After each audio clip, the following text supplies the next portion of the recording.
Larva ಸಮೀಕ್ಷೆ.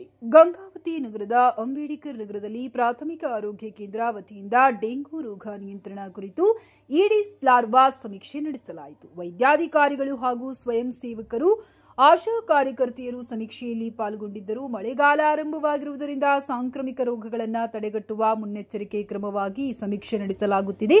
Dengue ರೋಗವು Aedes ಎಂಬ ಸೊಳ್ಳೆಗಳಿಂದ ಹರಡುವ ರೋಗವಾಗಿದೆ.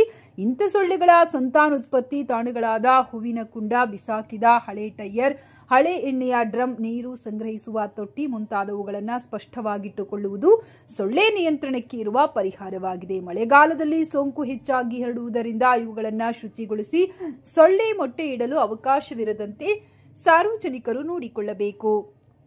ಹಗಲಿನಲ್ಲಿ ಸೊಳ್ಳೆ ಕಚ್ಚದಂತೆ ಎಚ್ಚರ ವಹಿಸಬೇಕು. ನೀರು ಶೇಖರಣಾ ತೊಟ್ಟಿ, ಟ್ಯಾಂಕ್ಗಳ ಮುಚ್ಚಳವನ್ನು ಭದ್ರವಾಗಿ ಮುಚ್ಚಬೇಕು. ಪಾತ್ರೆ ಹಾಗೂ ಬಿಂದಿಗೆಗಳಲ್ಲಿ ಹೆಚ್ಚು ದಿನ ನೀರು ಸಂಗ್ರಹಿಸಿಡಬಾರದು. ಮನೆಯ ಸುತ್ತಲೂ ಹಾಗೂ ತಾರಸಿ ಮೇಲೆ ನೀರು ನಿಲ್ಲದಂತೆ ಎಚ್ಚರ ವಹಿಸಬೇಕು. ತೆಂಗಿನ ಚಿಪ್ಪು, ಟೈರ್ನಂತಹ ತ್ಯಾಜ್ಯವನ್ನು ಸಮರ್ಪಕವಾಗಿ ವಿಲೇವಾರಿ ಮಾಡಬೇಕು.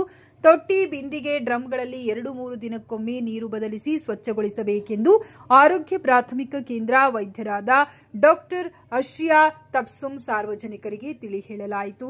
ನಗರಸಭೆ ಉಪಾಧ್ಯಕ್ಷೆ ಸುಧಾ ಸೋಮನಾಥ್ ಕಂಪ್ಲಿ ಮಾತನಾಡಿ, ಸರ್ಕಾರದಿಂದ 1,500 ಸ್ವಯಂ ಸೇವಕರು ಸೊಳ್ಳೆ ವಿರುದ್ಧ ಹೋರಾಡದವರು.